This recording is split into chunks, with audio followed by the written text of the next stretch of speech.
Glenn Quintanilla es director de la Subdirección de Mosca de la Fruta del Servicio Nacional de Seguridad Agraria y lo hemos invitado para hablar de los más de 70.000 productores hortofrutícolas que se van a beneficiar con las campañas de control de mosca de la fruta. Glenn Quintanilla, ¿cómo le va? Bienvenido. Buenos días. Gracias por estar con nosotros.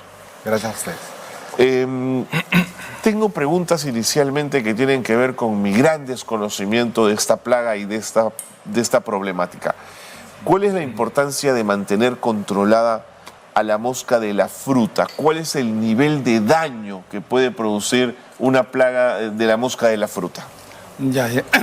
El nivel de daño que puede causar esta plaga es bastante alto, puesto que si no se realiza un control, los productores, tanto pequeños como grandes, pueden tener pérdidas, según lo manifiestan estudios ya realizados, hasta del 30% y en algunos casos hasta el 40% de la producción. Aparte de eso, el producto que llega al mercado es un producto que no tiene la calidad de vida porque va infestado con los estados inmaduros de las moscas de la fruta, lo que comúnmente llamamos gusanos, ¿no? Entonces, si usted va al mercado, consume una fruta, la abre y está el gusano, lógicamente claro, la va a dejar. Claro, sin duda. Entonces, esa es la importancia de realizar el control para las moscas de la fruta. Por otro lado, sabemos que el crecimiento de las exportaciones en los últimos 20 años ha sido prácticamente exponencial. ¿Y gracias a qué? A que todos los mercados ponen barreras fitosanitarias para la importación de productos frutícolas o hortofrutícolas.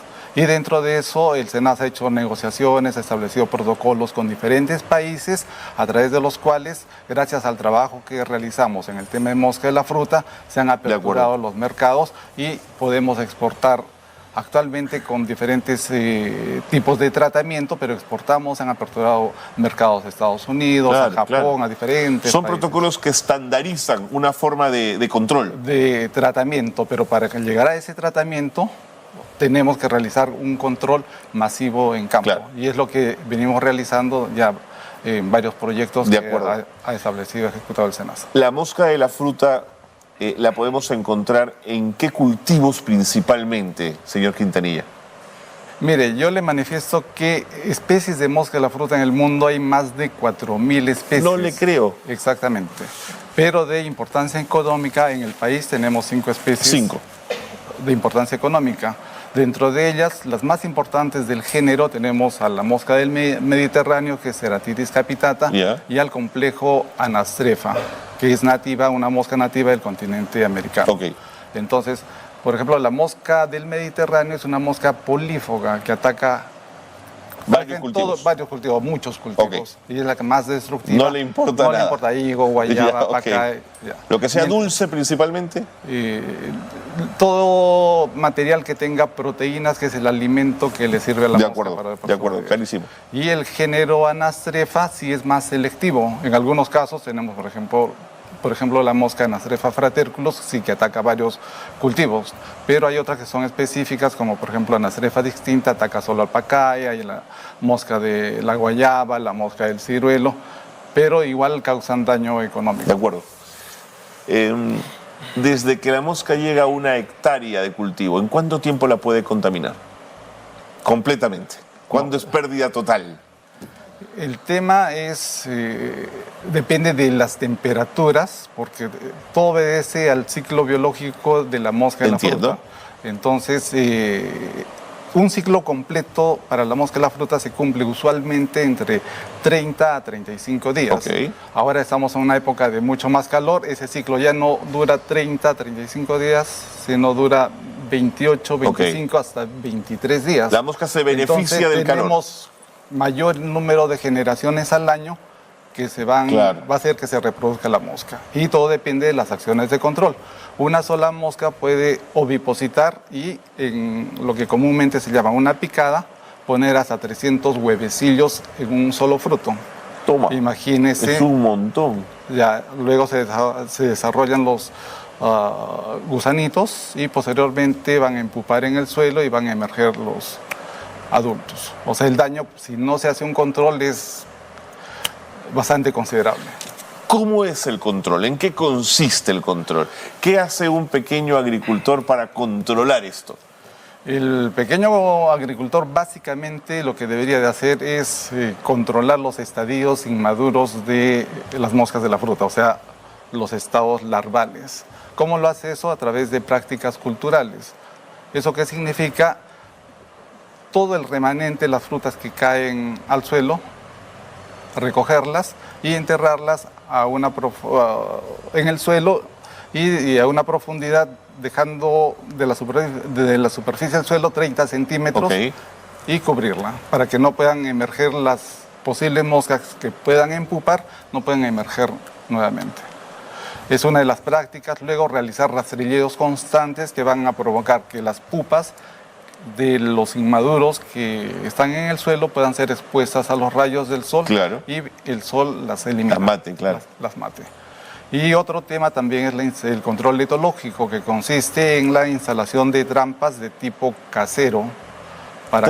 Trampas para moscas de la fruta. Eso básicamente se hace con diferentes insumos que tienen un costo bastante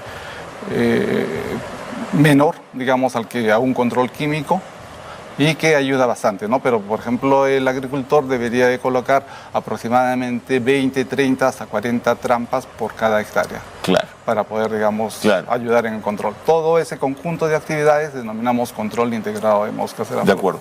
¿Y el ataque químico es la última fase, el último ratio? No necesariamente, estamos hablando del pequeño productor, que también, o sea, todo depende de la economía Por supuesto, de él. por supuesto. Entonces, hay productos que se emplean en el mercado y que se emplean en forma de cebo tóxico. Actualmente se emplea un producto que es en base a un compuesto orgánico que no es nocivo y ya viene preparado en una mezcla con las proteínas o con el atrayente alimenticio que va a atraer a las moscas. Y se hacen aplicaciones en campo, por decir, en una cobertura puede ser del 70, 60, 40%. No es masiva la cobertura, simplemente se aplica en spot a la superficie de 1 metro cuadrado de la copa del árbol, y va a ejercer una función de atracción hacia la mosca y la fruta y van a ser eliminadas. De acuerdo. Y eso se complementa con las acciones de control cultural y, digamos, se tienen mejores resultados. Por supuesto. Que es lo que los grandes productores emplean en sus parcelas. He visto en algunos campos que usan unos mosquiteros y protegen al árbol completamente. ¿Esto sirve? ¿Esto es útil? Mosquiteros. Sí, o grandes redes, digamos. Me imagino, de repente está hablando de otro tipo de protección que... Puede ser, por eso le pregunto. Que, digamos, las aves no dañen a los frutos. Correcto. Más pensado en aves que en moscas. Posiblemente si cubren el fruto. Nosotros empleamos, por ejemplo, para el sistema de vigilancia que tenemos a nivel nacional, manejamos 2 tipos de trampas. ¿Cuáles? Una se denomina trampa Jackson, que tiene la forma de un delta, donde va una laminilla impregnada de pegamento, donde las moscas se van a pegar. Y son atraídas por un atrayente sintético, una feromona sexual. Entonces, van directamente así. Y caen. Pero nos sirven de monitoreo para saber cuál es la población de moscas de la fruta que tiene el campo. Y en el caso del complejo Nasrefa empleamos otro tipo de trampa, que son unos recipientes de color amarillo que tienen una apertura por la base de la trampa y que van con un líquido que contiene un atrayente que podría ser proteína hidrolizada. Actualmente empleamos la levadura de torula. Ingresan las moscas atraídas por el olor de la proteína y semanalmente toda nuestra red de vigilancia es evaluada por nuestros técnicos y llevamos la estadística de la dinámica poblacional de las moscas de la fruta semana tras semana, que es lo que también los países importadores de nuestra fruta nos exigen para poder aperturar los mercados. Pero qué trabajo exigente, hacer seguimientos semanales, un montón. Sí, realmente, o sea, hablar de moscas de la fruta es toda una ciencia. Por eso le dije que yo iba a aprender con usted esta mañana. Hay reglamentación internacional. Totalmente. También podríamos hablar de las moscas de la fruta estériles, ¿no? Que es otra forma de control. Dígame, ¿se puede erradicar completamente la mosca de la fruta o tenemos que aprender a convivir con ella? Para la realidad nuestra, para el momento actual, yo considero que tenemos que aprender a convivir con ella, pero manteniendo los niveles de baja prevalencia y apuntando en aquellas zonas que tengan un gran potencial de poder mantener un área libre, apuntar a la erradicación. Pero eso demanda una gran inversión. Seguro, entonces, seguro. lógicamente, en esos momentos tampoco el Estado está en condiciones de hacer ese tipo de inversión. Por eso que se requiere no solo la participación del Estado a través del SENASA, sino de los productores privados que apoyen esta actividad, que también apoyen los pequeños productores a las actividades que el SENASA desarrolla en sus lugares de producción, que se incorporen los gobiernos locales, los gobiernos regionales y que hagan su aporte, que en algunos casos lo están haciendo. Uno de los y que les corresponde por ley, por cierto. Por supuesto. Así es. Moquegua, por ejemplo, tiene un gran aporte a las actividades de moscas de la fruta. Interesante. Ahora, señor Quintanilla, entendiendo que puede ser una gran inversión por parte del Estado el proponerse la erradicación sostenida en el tiempo de la mosca de la fruta, ¿no sería una inversión de largo aliento interesante para el crecimiento del sector agroexportador? Por supuesto, por supuesto. Nosotros nos encontramos actualmente ejecutando la cuarta etapa de un megaproyecto, que es el de moscas de la fruta, donde tenemos financiamiento a través del Banco Interamericano de Desarrollo, que precisamente es motivo de la nota de prensa que se elaboró, ¿no? Estamos trabajando en 8 departamentos, que son Piura, Lambayeque, La Libertad, Amazonas, Cajamarca, Purímac, Cusco. Así es. Y donde se encuentran en etapa justamente de erradicación de la plaga. Sí, actualmente hemos reducido, gracias a este proyecto, nos encontramos en la etapa de erradicación. O sea, hemos alcanzado niveles que nunca se han tenido en esas zonas del país. Y que creo que los grandes productores y los pequeños deberían de comprender, valorar, porque ya el proyecto que estamos ejecutando termina en julio de este año y hay que darle sostenibilidad. Claro. Y todo depende, el éxito de todas las acciones que emprende el Estado, que emprende el SENASA, va a depender del apoyo que tengan los productores, porque ellos son los principales actores. Por supuesto. En este escenario, ¿no? Pero fíjense qué complejo termina por ser todo, porque con el cambio climático los pisos comienzan a cambiar temperaturas también, y donde antes no había calor, hoy día lo hay, lo cual puede significar que la mosca de la fruta migre hacia otros pisos altitudinales de nuestro país. ¿Esa es una preocupación hoy para el SENASA? En el tema de mosca de la fruta, como le dije, tenemos prácticamente presencia de esta plaga a nivel nacional.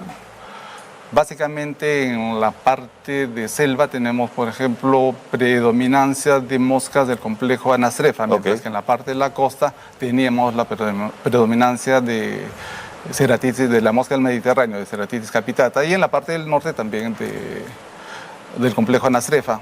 Pero ya los niveles en los valles de la costa se han alcanzado, son bajísimos. Y es un gran reto poder trabajar luego que se concluye la etapa de control en la costa, poder pasar a la parte de selva, que digamos, hicimos un intento y actualmente también venimos trabajando en un proyecto con el gobierno regional de Cusco. Correcto. En la provincia de La Convención. ¿Y qué resultados va dando?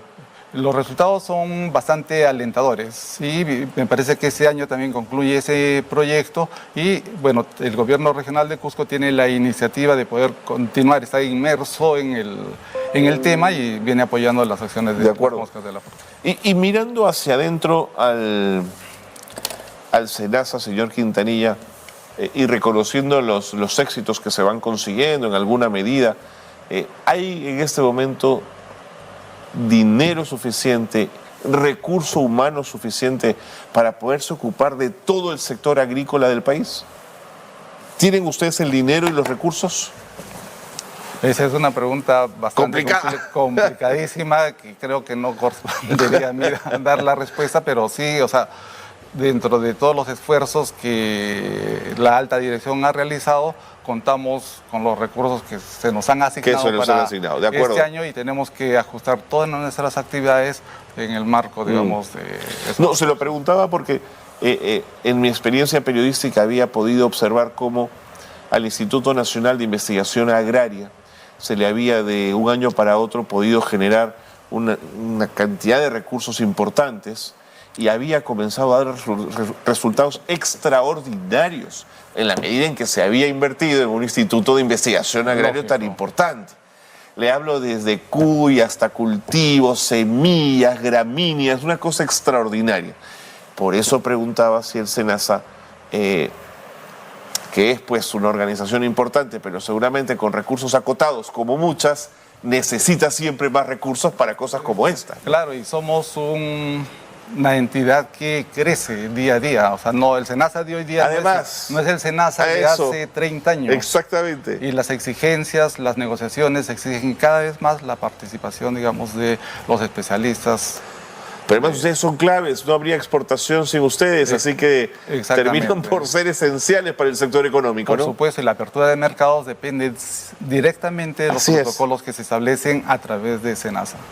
Por eso, entonces, ese esfuerzo que están consiguiendo en La Libertad, en Cajamarca, Lambayeque, Tumbes, Piura, Cusco, Amazonas y Apurímac, erradicando la mosca de la fruta, ¿cree que es posible replicarse con tiempo y con inversión en otras regiones del país, o eso es un ejemplo muy acotado? No, o sea, definitivamente que también nosotros venimos trabajando en el sur del país, en Tacna, Moquegua, Arequipa, Ica, en algunas zonas de producción de Lima, en Ancash y en la parte sur de La Libertad.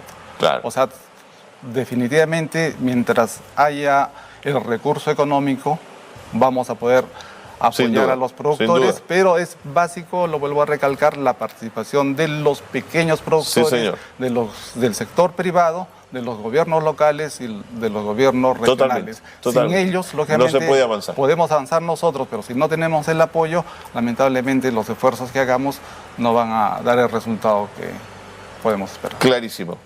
Señor Quintanilla, gracias por haber venido esta mañana. Nos ha dado una lección interesante del tema de la mosca de la fruta y cómo la están enfrentando en varias regiones del país.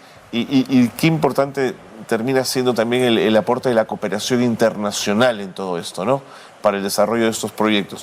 Gracias nuevamente por haber estado aquí. Buen día.